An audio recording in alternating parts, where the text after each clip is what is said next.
لو انت عروسة وبتشتكي او بتعاني من الغمقان من الاسمرار تحت الابيتين منطقة البكيني، بجد هتفتح معاكي 180 درجة، هتخلي جسمك تحفة وبينور من اول استعمال.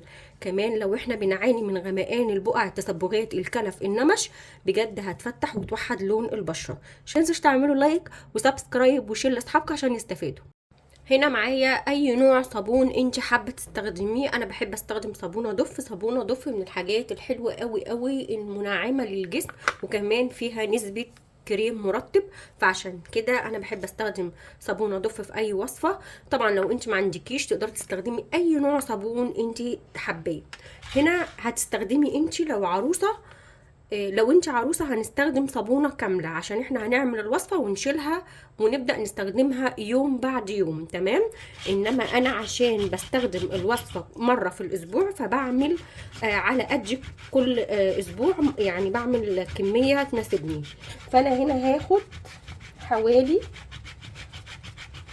يعني معلقتين كده، معلقتين كبار، هبدأ انزلهم في طبق صغنن. الصابون من الحاجات اللي بتفتح جدا، كمان بتخلي الجسم موحد، خصوصا لو عندنا بقع تسبغات تحت الابيتين، عندنا جسمنا مش موحد، اي مشاكل في الجسم عموما ده بيفتحه جدا. خدت حوالي معلقتين من الصابون، هضيف عليها حوالي ربع معلقة من الكربونات الصوديوم، ده عشان يفور لي الغمقان اللي تحت الابيتين وكمان منطقة البكيني ويفتح جدا. فده من الحاجات الحلوة والضرورية والمهمة، بيفتح جدا. فخدت ربع معلقة من الكربونات الصوديوم او اي زي مثلا بيكنج باودر المتاح عندنا، بس الكربونات هو من الحاجات القوية جدا. فانا هبدأ ادمجه الاول مع الصابون بالشكل ده. بصوا هو ابتدى يندي الصابون معايا، الكربونات سريع جدا جدا في التفتيح. هبدأ اضيف عليها معلقتين من المية السخنة اللي بتغلي، يكون مية بتغلي اهم حاجة عشان تدوب لك الصابون. وعلى فكرة الصابون الدف من الحاجات السريعة في الذوبان عكس الصابون العادي، فعشان كده بقولك افضل حاجة تستخدميها لجسمك ولبشرتك صابون دف. بصوا دب في ثانية بقى كريم، شايفين بقى عامل ازاي فوم كده. هفضل بس ادوب كده لحد ما احس ان الكربونات دخل معايا في كل كمية الصابون.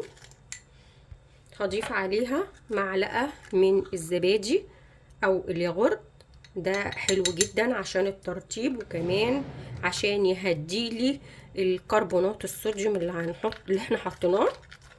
هبدأ ادمجهم.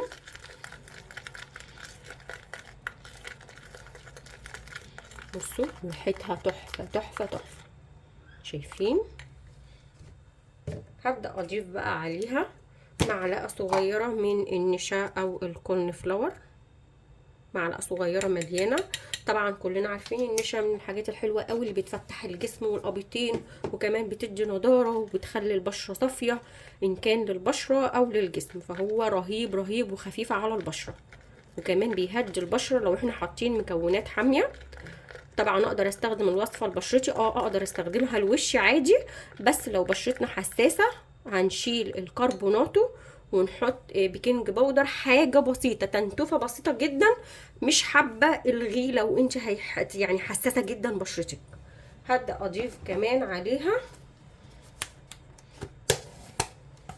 معلقه صغيره من الحنه البيضاء. الحنه البيضاء شبه النشا اهي، دي بجيبها من العطار او اي مستحضرات تجميل، دي تحفه في التفتيح. لو احنا عجناها بميه ورد بس ده هيفتح معاكي ويديكي تحفه كده، حاجه نضاره كده، رهيب، لان هو مخصص للوصفات والماسكات وللتفتيح. الحنه البيضاء هتلاقيها عند العطار او عند مستحضرات التجميل. بصوا الصابون ده معايا بقى كريم خالص، عشان كده بقولك اعملي كميه وشيليها تستخدميها، هتبقى حلوه قوي معاكي الوصفه دي. هضيف كمان عليها زيت ليمون عشان التفتيح، لو احنا عندنا غمقان او سواد شديد جدا جدا تحت الابيتين او منطقه البكيني، ده بيفتح ويوحد اللون وبيخلي البشرة صافية ونضرة وحلوة جدا، وريحتها كمان تحفة. يعني في ناس بتبقى ريحة العرق بتاعها مش حلو ومش لطيف، فزيت الليمون من الحاجات القوية، هو وزيت الورد بيقضي على الريحة اللي بتبقى تحت القبيتين ومنطقة البكيني. هنا هضيف معلقتين صغيرين من الرز المطحون، اللي هو الرز بتاعنا العادي واحنا بنطحنه، او ممكن تجيبي دقيق الارز، ده بيتباع عند العطار برضو. ده فايدته رهيبه ومهم جدا. لو يعني بصوا، عايزه اقول لكم دي وصفه العرايس اصلا، بجد سر من الاسرار الكوافيرات وكمان صالونات التجميل، لان بيحطوا الحاجات اللي فيها تفتيح قوي خصوصا للعرايس، عشان طبعا دي بتبقى ليله الفرح والكلام ده كله. فده وصفه من الوصفات اللي هم بيعملوها خصوصا في اكبر صالونات تجميل. هنا بقى انا عايزه اقولك ان كمان الرز المطحون بيزيل اي جلد ميت واي تسبغات وبقع، وبيفتح البشره جدا. الرز اساسا من الحاجات المهمه والمفتحه جدا جدا عند اليابانيين والكوريين، يعني حاجه جميله قوي. طب انا لو ما عنديش رز بقى بستخدم مكانه معلقتين سكر، السكر الطعام بتاعنا العادي. تمام. هنا هحط معايا عصير ليمون، طبعا العصير الليمون الفريش افضل بكتير، بس انا ما عنديش، فانا هحط اللي هو الجاهز. هحط حوالي 10 من الليمون، يعني حوالي 10 نقط. ده حلو قوي للجسم، لا يعني رهيب. بصوا بقى، بصوا الفوران بتاع الكربوناتو مع الليمون عمل تفاعل، هيزيل كل الغمقان والسواد اللي تحت الابيضين وكمان منطقه البكين. وصفه من الاخر قسما بالله حلوه قوي، عشان كده بقول لك اعملي كميه وشيليها واستخدميها وقت الشاور، وكمان داخلين على الصيف الحق استغل الموضوع دوت، بجد هيديكي نتيجه حلوه جدا. بصوا ده ما شاء الله، انا عامله معلقتين من الصابون، عامله كميه قد ايه، حاجه كده تحفه.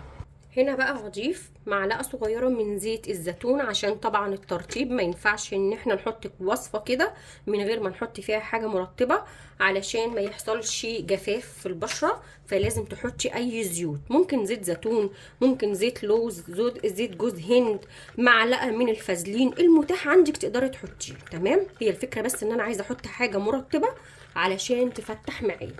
هنا بقى بصوا الفوم تحفه، بصوا الجمال.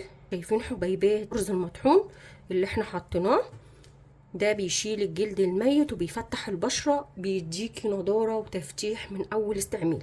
هنا انا بسيبها من ربع ساعه لنص ساعه تنشف تماما، وببدا اغسلها بالليفه، انزلها من على جسمي بالليفه وارطب بعدها. لو ما رطبتش بعدها بجد النتيجه هتبقى في جفاف في البشره ومش هتديكي النتيجه الحلوه. اهم حاجه ترطبي بعد ما تغسلي الوصفه من على جسمك وتفرجي على الجميل. من اول اسبوع هتشوفي نتيجه مبهره، جربوها هتعجبكم. باي باي.